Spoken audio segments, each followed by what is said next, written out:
Hey everybody, it is Tuesday, March 24th, and after a weekend off, I am back with TMD going over the Houston Open. TMD, how you doing, my guy? I'm pretty good. I'm happy you're back. You end up enjoying Philly? I enjoyed Philly. Yeah, I got to climb the Rocky Steps, saw Liberty Bell, saw some awful college basketball games. What was there, like one upset in the first round this year? And of course it was Wisconsin. Of course Wisconsin was the only favorited Big Ten team that decided to crap the bed. So that was awful. But I'm excited for this tournament. I specifically for one reason that we'll mention later. We'll get into everything. We're going over the course preview. We're talking about what kind of golfers we're going to be interested in this tournament. We'll go over our favorite bets pre-tournament and round one, and maybe some outrights that we're interested in as well. Um, this is the Texas Children's Houston Open. This is basically a Masters prep course. We're 2 weeks away from the Masters. Um, how do golfers typically prepare for this tournament? I think that this one suits a pretty certain archetype, and I think you'll see a lot of the more like accurate 200 and in guys, maybe the putting experts, like that they won't necessarily go for this one, and they might elect for the Valero next week. Mhm. But I do think it's a really great test of golf for the long hitters. And it ends up being a really fun tournament because you got guys that just bomb it, have to scramble their way and make crazy putts. And it just ends up being a really fun tournament. So I like it, but I know that it's not for everyone in terms of fans, but also just like the field itself. Like, not everyone bows into this. Scotty apparently doesn't even want to be a part of this. I don't know why that is, but Yeah, let's typically talk one about that that he right away plays and then. dominates in. Let's talk about that right away because that was the thing that interests me. We don't usually have golfers withdraw on a Tuesday, and I know you had a lot of outright bets and top finishes that you really liked, and those are kind of all out the window because without Scotty, the odds dramatically change. How does your prep for this tournament get impacted by Scotty being a withdrawal? I don't project him in the same way that I do and I don't. Like the books technically with their models, like they're ranking him so number one at like with the 3-1 odds, that everyone's odds just get affected when you take a heavy favorite like that out. But for me, it's like I know he's great for top 10, especially this course, like coming back to Texas. Um, so I get it, but it doesn't like with his form right now, like I'm scared anyways, so I'm not even really paying too much attention. Although, yeah, like he's really good. He's really good here. I'm not gonna ignore that. But doesn't do too much for me. Yeah, I mean, Scotty on the year had, we can definitely say, even though he's won a tournament, this has been a bad year for Scotty in terms of the expectations on him. Two finishes outside the top 20, only three top 10 finishes. Won a which tournament did he win earlier this year? The Amex, Amex. the Amex. But then he's slowly fallen off. Top 24, top 22 in the last two tournaments, and the irons has just not been there for him at all. So he will probably play next week because that'll have to be his Masters prep, and then he's got the Masters to worry about. So I'm interested to see who steps up this week because I think a lot of sharps had Scotty winning this tournament by a wide margin, like you said, because they have him by far and away the number one. So we'll talk about those outrights when we get there. You did mention this is the Bombers course. I think this is only the third Open this year that has been bomber heavy. Usually it's either approaches or it's been short courses dominated by putting. God knows how many times we've relied on putting this year for good tournaments. Why is this a bombers course, especially for it being a par 70, which is the first time this year we've been doing that? It's a ton of long par fours. There are one less par five out there, which would make you think that it wouldn't average out to a long distance. But yeah, a lot of long par fours, and even the par threes are long for what it's worth. And so you're just going to see, since there's less trees out there, maybe a little bit less total hazards, waters on play or in play for a couple of holes, but nothing crazy. low count of bunkers. It's just different rough too. A lot shorter, lighter rough. I think it's ryegrass now instead of the typical Bermuda. So it's just a lot easier to make up for mistakes off the tee. So you Hmm. find guys just trying to hit it a little bit farther, get into a better position because shorter approach shots tend to be a little bit easier. It's definitely easier to hit a snipe from 175 than it is from 220. So if you can gain that extra distance, obviously 50 yards in that example is pretty terrible, but um, you kind of get what I mean. You just want to get closer to the hole, and a lot of the guys that are favored up at the top with when you're looking at the outrights, like it'll show. It's typically going to be those guys.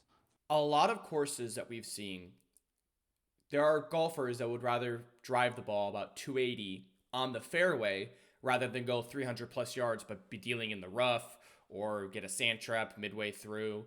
This course is very forgiving on your accuracy off the tee. It is much more reliant on getting 300 plus yards and then being in a drivable a distance where you could hit an iron about 170, 180 and then get to the hole. Because there's a lot of par fours on this course that you could be par fives on a ton of other courses. Is that correct? Yeah, I think just creeping up on them. It's just a little bit harder to get there in two. But yeah, I would say like it's definitely going to challenge golfers just because of the surface and how like uneven and hilly and inconsistent it is. Just to add distance to that Mm-hmm. is kind of rough. The only hole that I see where water might take a be a factor off the tee, it looks like is 16, which is on the right, and then maybe 17. It's this area right here, but like otherwise, there's not really any hazards to worry about. That at least from my vantage point. Yeah, it's definitely an open kind of free course where you can just kind of let it go and you don't have to have too many worries, which probably results in better shots because there's less golfers thinking about it. Yeah. Well, as he does every week. Oh, my bad. TMD already has his top 10 rankings for the model's best golfers that came out. So it's kind of good that on your model that Scheffler was ninth because he's usually one on these models. So we might be getting some really, really good value on these top golfers. If you do want to see some of TMB's content, he posts all of this on his Twitter or he posts everything he posts on his Discord. He usually gets this out on Mondays and early Tuesdays. And they've been doing well on Twitter. So we're going to talk about a few of these guys today. We'll talk about golfers that we are going to be targeting. But I want to start with your number one. And I want to talk about Hogard because he is the definition of somebody that you describe will do well on this course. A guy that's just an absolute bomber, doesn't have to be super accurate off the tee, but his approach shots are good enough that if he does get between that 150 to 200 distance, that he's going to be accurate enough and get birdie putts on some of these long par fours. We've seen him struggle with putting in some tournaments this year, but not enough to the point where it's like some of the guys we talked about last week. And sometimes, like in the Players' Championship in the Cognizant, that putting actually propels him to a top finish. What are some things that you like about Nikolai that factor into the golfer that you're targeting this week? Yeah, despite him being sort of known to be a little inconsistent, especially when he's models well and is super popular as a pick. I love what he's done this year, and even when I had him a few weeks ago on a top finish, and he started off the tournament really really bad. I think made the cut on the number, and then boom, he finished top 10. So it's even when he is a little inconsistent, I just feel like his game's been so good all around that the reason why he's going to model at one here is because, yeah, he is considered a bomber, but he's had a complete game more so than some of these other golfers this year. I think he's put it together really well. He's scrambling well, which is a really important factor in this one. And yeah, the putting hasn't been bad. So when you combine the short game with the off the tee stuff, long approach game too, he's pretty much the most well rounded golfer in terms of the numbers he's put up this year. I'm not willing to say Nikolai Højgaard is the most well-rounded golfer in this field, but the numbers would tell you in the last 4 months that he kind of is. So, Would you say he's the most well-rounded bomber? no. Well, no. I think that per usual, you would say no. And I think right now, at least that's playing, he is. Okay. I mean, 5 top 30 finishes in 6 starts is, for me, somebody like Hogarth, that stands out tremendously this year. Um, can you talk a little bit why he struggled at Valspar? Because I'll be honest, I was in Philly. I didn't get to see much of that tournament. Yeah, to tell you the truth, I wasn't even eyeballing him so much either. But I mean, if you look at the numbers there, I mean, we don't have as much of the advanced like tee to green metrics in front of us, but I would probably label that as just some inaccuracies and sloppy play around the green. It just adds so many strokes over time, and so I do think that yeah, it's an off week, it's a tough course, but this one's completely different, and that's why I'm willing to kind of shake off that last weekend and say, no, he's probably back and ready to compete. I gotcha. This will show you whether I listen to the podcasts. We're on Poa Trivialis, correct? Yes, we are. It's Okay, and Potriv. this is one of the greens that he actually does really well putting on. Do you know off the top of your head anybody else that does well on Poa Trivialis, or is that something you're not really targeting here? Many human beings, definitely like those who might not be putting specialists, tend to have a better number compared to the other surfaces when on Poetriv. It's just a little bit easier, not as super quick and unpredictable. So, um, yeah, there are many golfers, especially the ones that are top modeled, that have gained strokes on Triv. Gotcha. Quickly, then wanted to shout out Tour Talk, TMD's audio podcast he does every Monday, specifically just going over the course and the tournament in specific rather than actual betting, which is what we're discussing today. Only usually 17-20 minutes, really good listens in the car. Make sure you follow him on Spotify. Really, really good podcast. I love listening to them every Tuesday. But he releases them Monday nights, I believe, correct? Yeah, I get them out Monday night, record it Monday evening. Perfect. Well, I want to talk about somebody else then, kind of similar to Nikolai in a way, and that's Jake Knapp. Give me some things about Jake Knapp and why we should be excited about him this week. Well, for one, we haven't seen him in a little bit. Been sick or had whatever issue that's kept him out since the players, but he's been stellar all year. And another guy that, when you think of like long courses, comes to mind. The putting's been super, super on this year. And I think it's really separated him, helped him, contribute to these top finishes. And the approach has been fine too. He ends up being another one of those Nikolai, like, oh my God, wow, is Jake Knapp and Nikolai the most well rounded bombers right now? Obviously not the case, but when you use the context of right now in this field, it almost seems like they are the most polished long range guys. Them and Kitayama as well. I know this isn't a Kitayama breakdown, but he fits that similar build that Nikolai and Jake Knapp have. But he's just been so on that he's probably going to be another super popular pick this week, even though he has not been out there in a little bit. So Yeah, he I'm got excited for Knapp. I'm backing him. Yeah, he got cut during the players after getting 5 straight top 11 finishes. What's crazy about his cut is that he gained 3 strokes per round on putting, but was just god awful on everything else. So it was clearly something he was dealing with. I'm assuming he's good to go. I haven't seen any reports about him still being sick. Something to note about He Jake. he posted on TikTok uh, a couple like 50-pound weights, and it was just a still image with a rap song behind it. It was kind of sick. That's hilarious. Something that stands out to me, very short courses he really struggles on, and then he gets progressively better the longer the course is. Considering this is a very long course, that brings me excitement with Jake Knapp. If it is going to be an accuracy issue, again, this is a course that isn't a big deal with it. Would you say this is an average to easy course? Like, this isn't a difficult course by any stretch of the imagination, correct? Yeah, I would say it's about average. Okay. Yeah, I mean, Jake Knapp, I mean, he stands out for sure. If he's not getting priced with the respect that he should be top 10 this week, that is something I am interested in. I would say out of all of the generic golfers that I would say the casual person might know, we've talked about Adam Scott the least this year. Now he's only been in 6 tournaments. Obviously, he won Amex at the start of the year. Correct? Am I correct on that? I thought Scotty won that. One what? It's saying that he won Amex this year, but I'm pretty sure Scotty won that. Isn't that correct? Or am I tweaking? He did, yeah.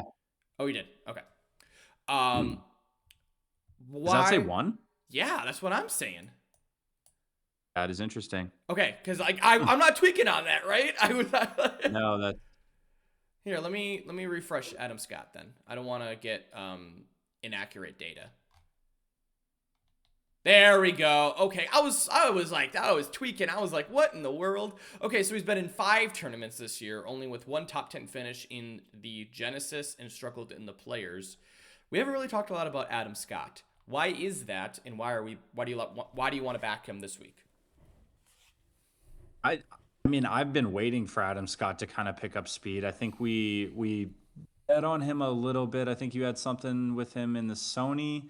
Oh, forever But ago. Yeah, since that. then, Yeah. no, yeah, that was rough. And but this year he's just been so nails, and like I love to see it. He's a guy that's you don't necessarily expect a guy who's what I don't know how old he is, 45, to just randomly get in pretty good shape leading into the Masters, a tournament that he's won. I know he's going to be taking this prep very seriously, and he's just been kind of slowly, I wouldn't say dominating, but taking care of courses.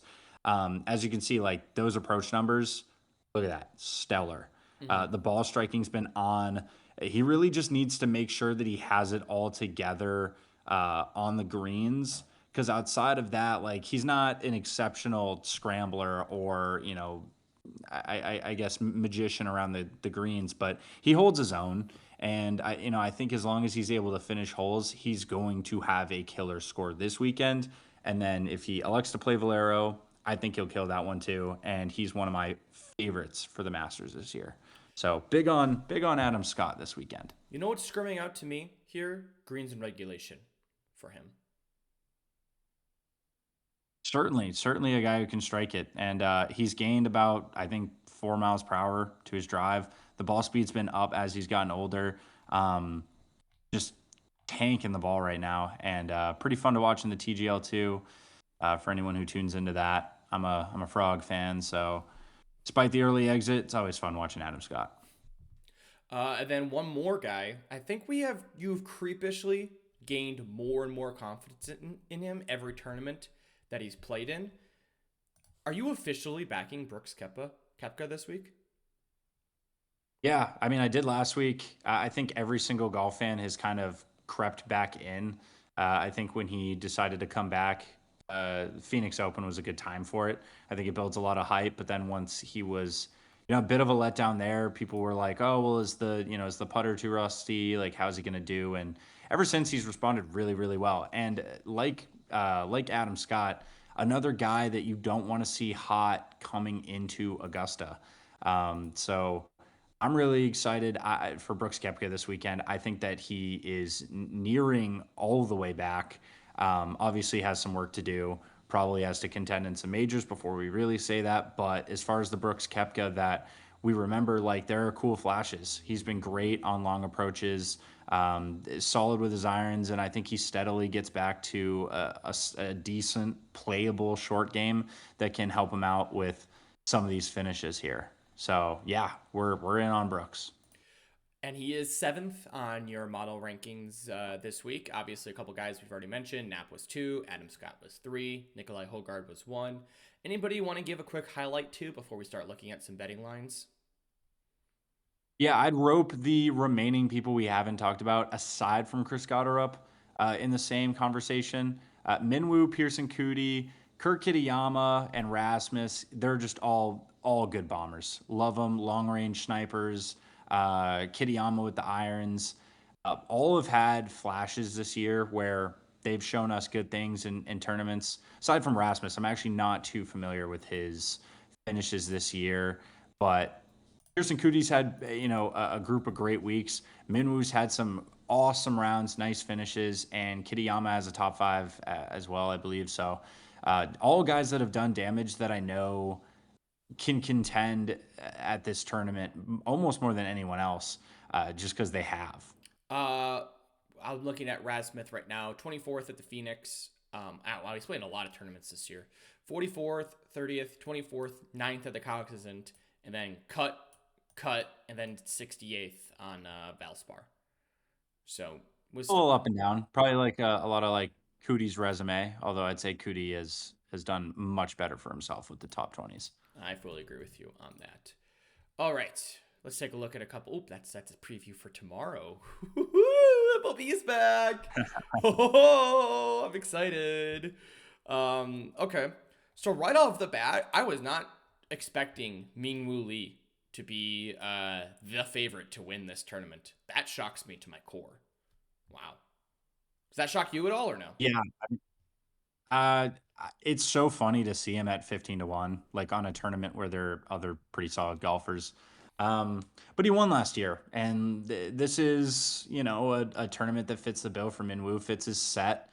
And yeah, I mean, someone's got to be the outright winner, leader, and someone's got to be 15-1 or kind of in that range. And so it ends up being Minwoo. Mm-hmm. But I think down the line, there are some pretty good numbers here. And I think that this is kind of a toss up. There's so many different guys who can win this.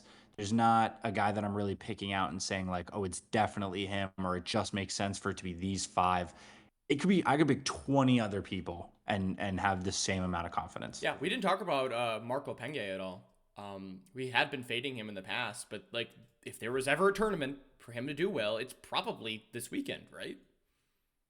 Who? Marco. Yeah, Marco Penge is. So I mean, I think there's a lot of people who wanted to take him here and have eyeballing the Houston Open as a spot for Marco Penge. And then he goes out and kills it last week, and they're like, well, fuck, now I'm not going to get the 80-1, the 70-1 that I expected. Instead, no, you're going to be handed 32-1. I think it opened a little bit better than that, but I think it was like 38 or something well, like they that. all opened You're just better not because going of to get a good Scotty, number. right? They all opened significantly better, and now they've all dropped.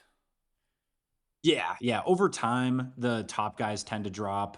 Maybe some mid ranges that are a little bit popular, but yeah, and then Scotty comes in and just he'll grab another 500 from you. Well, let's talk about your most profitable market. Let's talk about top 30s. Obviously, Kepka, Kitayama, Knapp, Goddard have kind of been priced out. I'm assuming Nikolai was a top 30 bet for you. Is that correct? It's not. It Wow. should be. Technically, like I know that that won't make much sense, that it should be, but it isn't.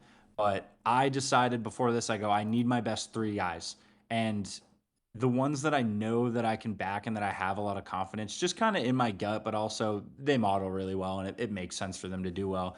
Is Knapp, Kepka, and Scott. Knapp is pricey. He was a lot sexier before Scotty withdrew. Unfortunately, now it's 150. That's okay. I'll bite. I think that Knapp is locked and loaded, ready for it. So I'm willing to kind of eat a little bit of the juice and go after him top 30. And then you have Scott at minus 108 and Kepka at minus 136. All competent odds. All those are fine. For the people that are scared about Knapp, if they wanted to play top 20 at plus 112, how many units would you recommend for them for that? Yeah, stay with it. Put a unit on it. Like if you're confident in a top 20 over a top 30 or for a guy like Knapp that has the upside and who has the finishes that he's had this year, yeah, he'll be in it. If the putting's this good, like why not Knapp? If the Mm-hmm. putting's going to stay this good and has all year, like what's stopping him from just consistently pounding top 20s? I don't see anything. So I'd say, yeah, if 150 is too much for you, go for top 20 easily. I'd almost say that they're fairly similar. I think he'll knock it out pretty easily. Gotcha. Otherwise, I think a pretty decent. I know top 40 isn't your bread and butter, but Rasmuth is currently at minus 134 for top 40. That interests me. slightly. Otherwise, people in that range, I wouldn't say Jason Day is necessarily a good course fit, but top 40 for minus 130 for Day at any tournament is slightly interesting. That doesn't include the best of the best golfers. Um, Anyone else? Ricky Hoy, Rico Hoy at minus 108. I wish I could fake that, but he'll dominate for whatever reason. Any news on Zalatoris, or is Zalatoris just a do not touch for you still while he's very up and down? Yeah. Yeah, just a do not touch. I wish I could back him, but yeah, no, not happening. No, I'm with you there. Any of these? I'm trying to see if like any of these long shots. McGreevy has slight interest in me for this value. Was McGreevy in any consideration for you at all, or no? No, I'm more looking at the, like the Finaus. Say like Sahith, even though he sucked last week. I'm always gonna have like a soft spot for Sahith and believe in him, especially when it's courses like this. Pearson Coody, as we saw in the model, Wyndham Clark, new caddy on the bag. I think that this is definitely a tournament where guys just kind of come out of nowhere, and I feel like no one's really thinking about Wyndham. So I wouldn't even be surprised if Wyndham just comes out of nowhere and ends up winning it. So I think if you're down to lay, whatever juice you can find in this kind of mid section of top 40s, go ahead and do it because a lot of these guys are going to be playing pretty well. But believe in the upside for them too if you want to ladder them. I gotcha. Well, I'm looking at greens and regulation right now. It seems like there's 11 and a half and 12 and a half bouncing around in round one. A couple things that stand out to me right away. Kitayama near even value at 12 and a half. We've talked about Kitayama's ball striking this year. Hogarth's at 12 and a half. He might get there just because of distance. Is there anyone that you're specifically looking at for greens and regulation in round one, and what price would it have to be at? I mean, Adam Scott's at plus 116. That's extremely interesting. Yeah, I haven't dove into it yet, but I do think that these 12 and a half numbers are gonna come down tomorrow. Um, I think that it's going to kind of blend into a mix of 12s and 11s. But I mean, even on some of these, I see Aaron Wright 13 and a half. Like, that's just crazy. And I think a lot of these guys are going to bump down. But it makes sense why we're seeing the 12 and a halfs where we are. Like Gerard, ball striker, Kitayama, ball striker, Griffin, ball striker. Like, these are good players. Mm-hmm. So even though the juice is on the under for a lot of the 12 and a halfs, like I still see it. It makes sense to me. Like Shane Lowry favored on the over for 12 and a half. Like the numbers make sense, but I do think that they'll come down and everything will kind of settle out, and then that's really where you can attack given how people start the tournament. Aaron Rye at 13 and a half, considering I don't think he's going to be able to be in the top half of distance for drives. That interests me a lot if that stays. That's a weird line. You also, yeah, you avoid some risk at the same time, but yeah, I definitely see where you're coming from. Okay. Again, people are going to look at these round score lines and they're going to see 68 and a half, and they're going to be like, whoa, this is going to be a course that everyone dominates in, without realizing that this is a par 70. What kind of round score are you targeting for the guys that you like? 69 and a half, 68 and a half. What are you looking at? I definitely think that this is a course that isn't like, I mean, it's not a birdie fest. If the weather's pretty clear, then you'll definitely see an uptick in scoring. But these scores can come out of nowhere. These are all golfers who can play well on this course. And like really anyone can go low. So I would just say be cautious on round one. Definitely go with the data as it comes and maybe take it a little bit easy on Thursday because I could tell you any of these guys can go under this what seems to be pretty common 68 and a half line. Anyone can really do it that's listed here, but do I think most of them will? No, I think there will be like a large chunk that end up going 2, 3 under and better on day one, especially if the weather's nice. Mm-hmm. But yeah, it's a tournament that's probably going to end in the mid teens, like a 14 under, 15 under. I don't think we'll see the 20 under like we did with Minwoo last year.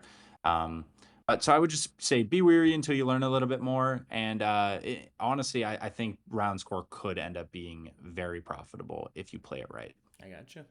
All right. This is how we end every show. Give me one long shot, let's say plus 5,000 and up, that you could see win this tournament. Oh, well, I mean, geez, a lot of people. I will go with let's go. Wyndham's not 50 to 1. That sucks. I'd say Wyndham easily. But maybe Michael Brennan, Gary Woodland.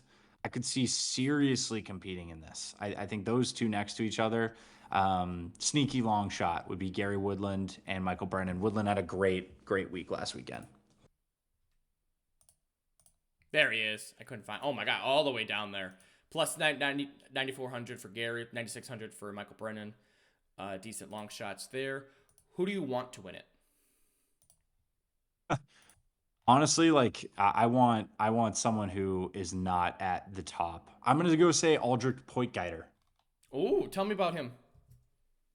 I mean, had a pretty interesting couple of rounds in the Genesis. Long shot guy, like bomber.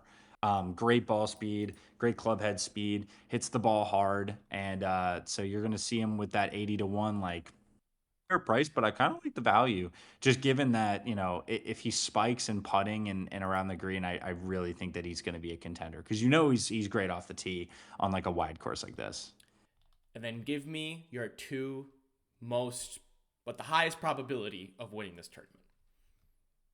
Oh, I mean, you got to say the guys that you took, right? As much as I want to say a million names, it's I think I'll say Adam Scott. Like, I just love the fact that his ball speed is like into the mid 180s now. I just think it makes him such a competitor for this one, especially just how sharp he's been this year. I think Adam Scott for the price is phenomenal. 37 to Yeah. 1 for Adam Scott in a Scotty Xander. I mean, this is a course I think is very mid tier. It's not like last week where I feel like there's a lot of elite golfers that were out of it. But if there was a tournament for Adam Scott to win before the Masters, I really do think it's this one, because a lot of these bombers that we talked about are inconsistent, and I feel like out of all of them, Scott is the most consistent. Would you agree with that? Would you agree with that? One of, I mean, I think this year it's probably been Knapp, but he's top five. Yeah. I mean, Nap's 24 to 1. I don't think that's terrible odds considering he has the fourth best odds. Generally, fourth best odds this year have been like 15 to 1. So it's nice to see a wide range. But yeah, I think I would go Scott. I'm so. Before I let you go, I know we're running a little long. You have not mentioned Nikolai much, even though he's modeled your best and he's the first person you wanted to talk about. Do you just think the price on him isn't good enough to take this week? No, I am a soft little girl, and I'm deathly afraid of Nikolai Højgaard. He has given me too many scares, and I just decided that I'm not going to put my brain through it. But I do want to mention how good he is, how well he's been modeled. Like, I've given you, like, not you, but like everyone listening and indulging in the content, I've given you the information. I'm just too scared. You can do it. I'm just a little bit frightened. When I took him a few weeks ago, like making the cut on the number and then top 10, like it just, and I bet him rounds 1 and 2 as well. Mm-hmm. So he's one of my worst in terms of profit loss golfers, yet he's been like good for me in terms of finishes. So I don't know. He's just scares the shit out of me. I got you. Well, I won't be a little bitch, and I'll probably take him because I like Yeah, please do. I like how he projects on this course. So, all right, that is 2026 Houston Open preview done. We are 2 weeks away from the Masters. TMD, I am so damn excited for major season. That with baseball coming up and the NBA Tankathon games getting better and better. Oh man, the sports get any better. I mean, the Masters, Jazz, Trailblazers. It's tough. It's tough. Which one is better? I'm gonna be honest.